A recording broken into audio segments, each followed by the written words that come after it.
Good afternoon, Packers fans. Aaron Nagler here with your Packers Daily Chat, coming to you live on the Cheesehead TV social channels. It's Friday. The Packers back on the practice field earlier this afternoon, getting sound from the locker room just a bit ago, and I guess the headline out of the locker room session is David Bakhtiari confirming that he is done for the season after a surgery that he had, with another one to follow. He does plan on playing next year. He does want to remain in Green Bay. Clearly, he understands it's a business. We will see what happens. I think the only way he sticks around Green Bay is obviously if he agrees to some kind of pay cut / restructure. Perhaps they put something in an incentive compartment, so to speak, within his contract. But he will not be coming back from IR this season. His goal is to return for training camp in 2024. Which obviously sucks because the man is still brilliant when he's on the football field. You saw that in evidence in Week 1 in Chicago.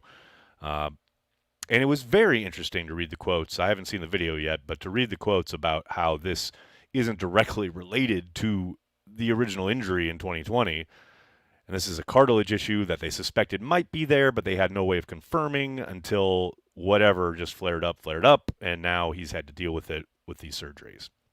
Just an insane journey for David Bakhtiari. On the plus side and the positive side, as you probably saw in the video I released earlier this afternoon with the injury updates, Jon Runyan back out in the practice field. That's a good thing for an offensive line that needs all the help it can get. Elton Jenkins continues to practice, trending towards playing. That's pretty excellent. And Rudy Ford, back from that oblique injury that had him not practicing yesterday. He was on the practice field today. Their final practice before leaving for Vegas is on Saturday. I'll have updates for you if they are warranted, necessary, what have you. Won't be doing a live chat on Saturday, but I'll probably do some kind of update if there's any major developments tomorrow. We'll get our final injury report with designations on Saturday afternoon. Hello to everybody in the comments section. So good to see you all. How you all doing? Hope you're doing well. I'm excited for this Raiders game, man. If there's an opportunity for a get-right game, it is these Raiders, man. The more I look at this matchup, I'm like, there is no place, not one, where you should think, oh, gosh, they really have the advantage here. There are two players they have that are real problematic and really freaking good and can turn your lights out real quick. Obviously, one on offense and one on defense. On offense, it's Davante Adams. I mean, the man is an absolute terror on the football field. I am very excited to see Jair Alexander and him go at it. I don't think it's going to be a lot. I don't think there's going to be a ton of opportunities for them to match up one-on-one. I think you'll probably see a similar approach to what Joe Barry did against Justin Jefferson in Lambeau last year late in the season, where Jair will probably travel a little bit more than normal, but he's still going to have some safety help. They're still going to be playing a shell. It's not like they're going to be, dropping down and leaving 8-9 in the box and letting Jair out there all on his own against Davante. Love me some Jair. Jair is the man, the myth, and the legend. But I want no part of Davante Adams one-on-one, truly one-on-one with anybody, not even Jair. So I suspect, again, we'll get a handful of good kind of one-on-one matchups throughout the game, and I'm really looking forward to those. On the flip side, it's Maxx Crosby. My God, this dude is an absolute terror. And longtime viewers will remember that I loved him coming out in the draft, and he has only gotten better. Talk about being able to turn your lights out real quick. He can turn a promising drive into a disaster real quick. He's not quite Hutchinson level, but similar in the sense of his motor being nonstop, and you can think you have him blocked for a little bit, and then all of a sudden he gets around you, or you let up because you think the quarterback has let the ball go. He's still coming after it. The quarterback, hasn't let the ball go because he's holding on, trying to let something downfield develop. Sound familiar? And then all of a sudden he's hit from the backside, and there's a strip sack fumble. He is a game wrecker, and the Packers got to be ready for him. Thankfully, unlike the Lions, I don't think they have as much, appreciable talent alongside Crosby that the Lions did with Hutchinson. So I think you can pay a little bit more attention to him if you want, and I suspect they will. Man, overall, this is a game the Packers should win. Now, man, history is littered with games where the Packers should win, where they shoot themselves in the foot and they come stumbling out of the gate and they look like garbage. Everything is on the table. There is no identity to this team to the point where I have no clue who's going to show up on Monday night. I wouldn't be surprised if the Packers came out and absolutely dominated and blew out the Raiders. I wouldn't be surprised if it was a nail biter right down to the end. I wouldn't be surprised if the Packers start slow again, go down big in the first half, and have to rally in the second half for some furious comeback and fall short, or maybe come back and win. There are no scenarios that you can give me where I'm like, that's never going to happen. Anything is possible on Monday night, which is kind of great because that's why we tune in, because we love it. It's the drama of it, right? So we'll see. We'll see. A long way to go. Hello, everybody in the comments. Before I get to y'all, got to give a shout out to our good friends over at Firecracker Farm. Spice up your game with Firecracker Farms. Amazing hot salt. Everything is better with hot salt. What is it? Sea salt infused with ghost, reaper, and scorpion pepper. It's great for grilling, dips, and cocktails. You name it. Now, who makes it? It's a family brand made by hand in small batches, not in a factory. The guy that makes it is cool and a friend of Cheesehead TV. He and his wife and kids grow the peppers on their farm and make the hot salt right there. Right now, Firecracker Farm is offering a 20% discount for Cheesehead TV viewers and listeners for a limited time on your first order. So go ahead, go to firecracker.farm now, place your order, and get ready to spice up your game. Don't forget to use CHTV at checkout for 20% off. That's firecracker.farm, promo code CHTV for 20% off. What's up, comment section? How you doing? We got super chats lining up here. What's up, Mario? Going to Vegas game this Monday. Look at you. All right, have a good time in Vegas, man. Last weekend, I had the pleasure of meeting Jordan Love at an autograph signing. Good player so far in the year, but overall, great dude. He seems genuine, man. He seems awesome. They all start that way, though, right? I'm kidding. I kid. It's Friday. Let me have some fun. I just hope, Jordan Love doesn't end up, trouble with the law or an anti-vaxxer down the street. Just saying, eventually. Right now, he's lovely. He's great. Good dude. Really happy. I'm with you, man. Mario, that's awesome that you met him. It's really cool. Chris, thanks for the super chat. Likely will not be carrying the G come March 2024. I believe this is in reference to David Bakhtiari. Yeah, look, I'm not going to tell tales out of school here. Yeah, there's a decent chance that he's not on the Packers roster next season. However, it is a business, and that means it's a negotiation, which means things can change. Attitudes can change. We'll see. Maybe David is interested in sticking around Green Bay, is ending his career there. Maybe he wants out. Maybe he wants to join Aaron Rodgers in the Achilles comeback tour in 2024 here in New York. Anything, I think, is possible, right? But we'll see. We'll see where both David and the Packers are at this offseason. Dennis, thanks for the super chat. Okay, Newman, when you get to the stadium, orient yourself. Verify you're alive and breathing. Are my eyes open? Do I have my clothes on? Dennis, what a pull. Brandy, longtime Carry the G Club member and moderator here at Cheesehead TV. She's throwing down with a comment today. Thoughts on Valentine's body of work so far? I think he looks like a rookie. I know he made noise this summer, and we all got really excited, and I think for good reason. I think there's a lot of promise there, but I think you saw in the Lions game, there's still a ways to go. He has really nice coverage on the one where they completed up the right sideline. He's in man coverage, doesn't get his head around in time. It's a really well-placed ball by Jared Goff. Good route by the wide receiver, but, there's a ways to go. He's still a rookie, but I love his physicality. I love that they're not afraid to utilize him in press coverage. I think he does have a really good knack for breaking on the ball. I do wonder if teams will start to see that on tape and try to take advantage of it, because he is pretty damn aggressive, which I love. But we saw that with Jair early in his career. I remember specifically a play in San Francisco where Kyle Shanahan took advantage of Jair's aggressiveness. And I think the more Valentine puts that on tape, defensive coordinators will try and take advantage of it. So, yeah, he looks like a rookie with a lot of promise, high ceiling, and I think he just needs to play more. Now, I don't know how much those opportunities are going to be able to, come to him as far as the rotation goes and how much nickel and or dime they're going to play, which is where he'll get on the field. But, yeah, so far so good. I like what he's done so far. Godsmack, thanks for the super chat, man. I feel horrible for Bakhtiari. Wish the Packers legend a speedy and successful recovery. Good thing my Zach Tom jersey arrived at my house last week. See, you're ready, buddy. Like, always good to get a guy on his rookie deal. Couple, like, one or first or second year on the rookie deal. That's smart. That's a smart move on your part. The advice I give everybody is just get a legend. Get a Bart Starr, get a Reggie White, get someone who's never going to leave you and break your heart. Obviously Reggie did at the end there, but no one remembers that. Like, you just remember him as a Packers legend, and you can wear that all the time, forever, and it's never outdated. But I hear you, man. I'm glad you got the Zach Tom jersey. Ed, thanks for the super chat, man. Hope Devontae has the best game of his career next Sunday. Well played, sir. Well played. Rob, thanks for the super chat.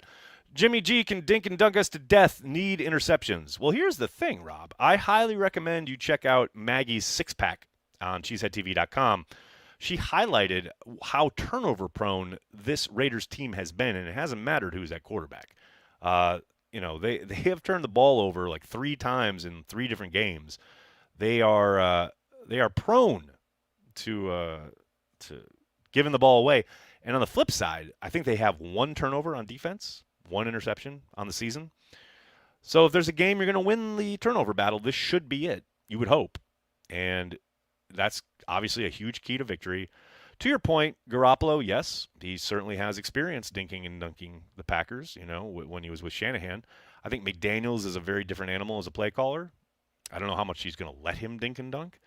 And we're not even sure. As far as I know, I didn't see today's injury report from the Raiders yet, but as far as I know, he was practicing but is still in the concussion protocol, so it's no given that he's even going to start this game yet. But yes, there's some history there, and I would think some payback opportunities for the Green Bay Packers. That is the hope. Ryan, thanks for super chat. Bakhtiari should retire. He's not getting younger. That's why the Packers shouldn't give a 3rd contract to the offensive line. Yeah, I don't agree with that last part. That's not it. It's a literal freak injury that took him out on New Year's Eve day in 2020. It wasn't age. It wasn't anything other than a totally freak occurrence. I have no problems with that, especially given how lights out he still is and was and is when he's on the field. I mean, the guy's played in an all-pro level. He deserves to get paid for his services.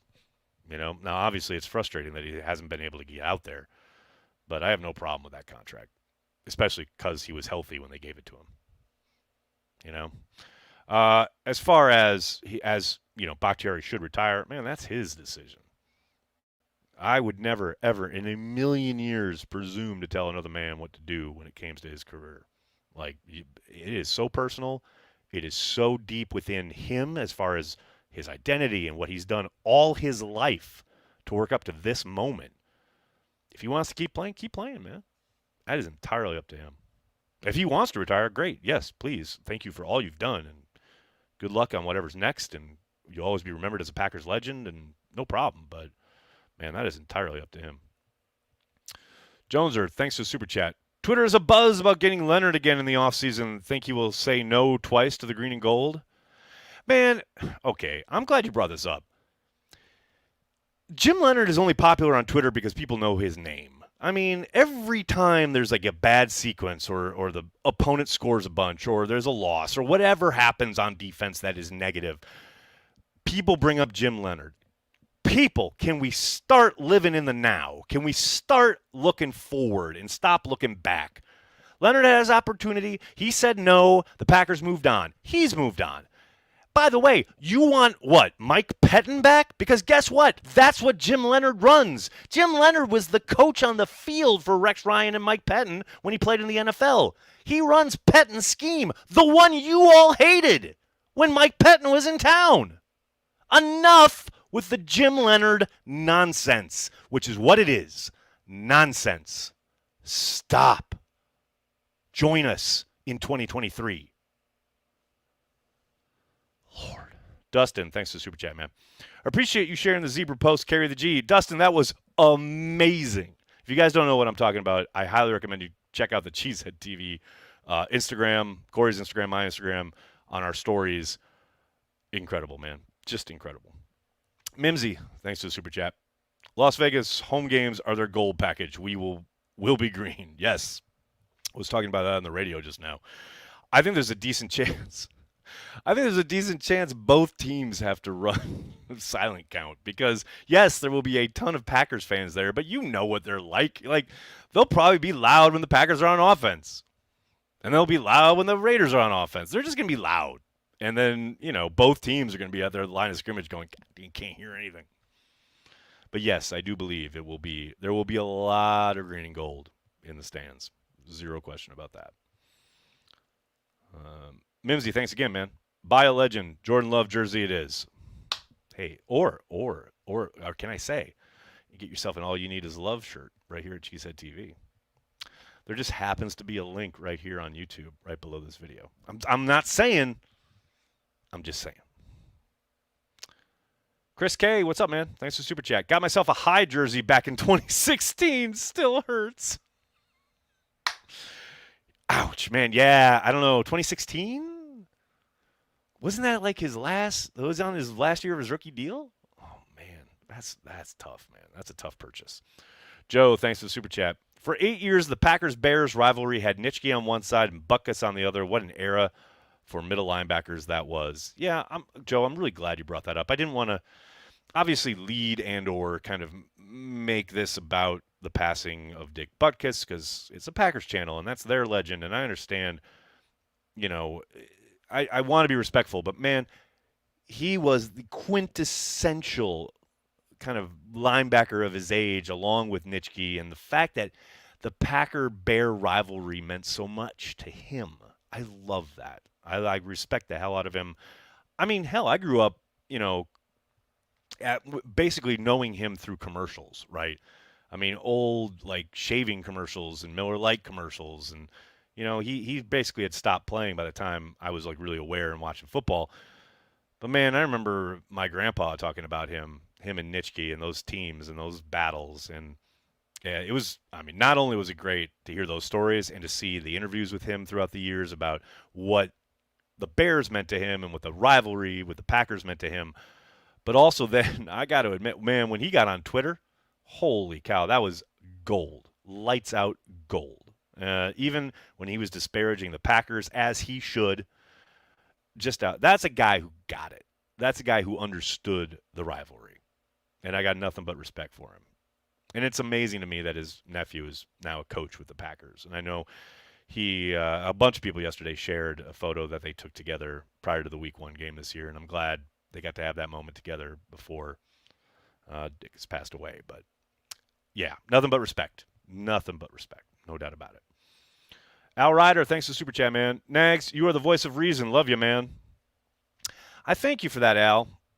See, it's funny you say that because I just got an email the other day with someone saying how I'm not passionate enough about my takes, as it were. Like, I don't yell and scream about them, and I'm not, like, going on multi-tweet rants about them or whatever. And it's just like, man, yeah, I guess I try to be the voice of reason, but I also know I have my moments where I am completely, usually during watch party, where I'm completely beside myself without logic, I mean, it ain't the voice of reason considered take man that you see every Sunday on watch party. Yeah, I understand. It's a passionate game, right? Like, it gets inside you and you feel things and you're very emotional about it, usually, I think, watching a game of football that, you're cheering on your team, what have you. So, yeah, I don't know. I try to ride the line there, man, but I appreciate that. I really appreciate it. I don't know. 50 years of watching it, I guess I just, I've seen a lot at this point. Rob, thanks for the Super Chat, man. I bought a Robert Ferguson jersey over Driver. Oh, damn, man. That is harsh. Oh, that was a tough move. And I know because you had to make a choice, right? Man, when you're younger, especially, well, these jerseys, I think then they were probably like $80 or something. Now they're like $120 or whatever. But, like, yeah, like you got one choice. You can buy one jersey. Choose wisely, my friends. or it'll haunt your wardrobe, closet, whatever, for eternity. Craig, thanks for the super chat. Okay, hear me out. Key to winning the Raiders game. 1, we score more than they do. 2, we don't let them score more points than us. Crazy enough, it may work. Over/under on Adams TDs. Oh, Adams is getting 1 touchdown. I don't know against who or how, what concept, what have you, but Adams is getting in the end zone. I have little doubt of that. All right, everybody, I got to get going. I can't thank you enough for hanging out and talking Packers each and every day, Monday through Friday, right here on the Cheesehead TV social channels. Again, be on the lookout tomorrow. The Packers will have their final injury report out. I believe it has to be out by 4 Eastern, 3 Central. But sometime tomorrow afternoon, we'll get an idea of who's declared in or out. In the meantime, please hit like on this video, subscribe to the channel, and then tell your friends and tell your family. Cheesehead TV, we are devoted to Green Bay Packers fans worldwide. Hope you all have a great weekend. I'll see you on Monday for Watch Party. It's going to be a lot of fun. Enjoy the games on Sunday without Packers stress in your life. Good times had by all. Thank you so much, everybody. Have a great, great weekend. Go Pack, go.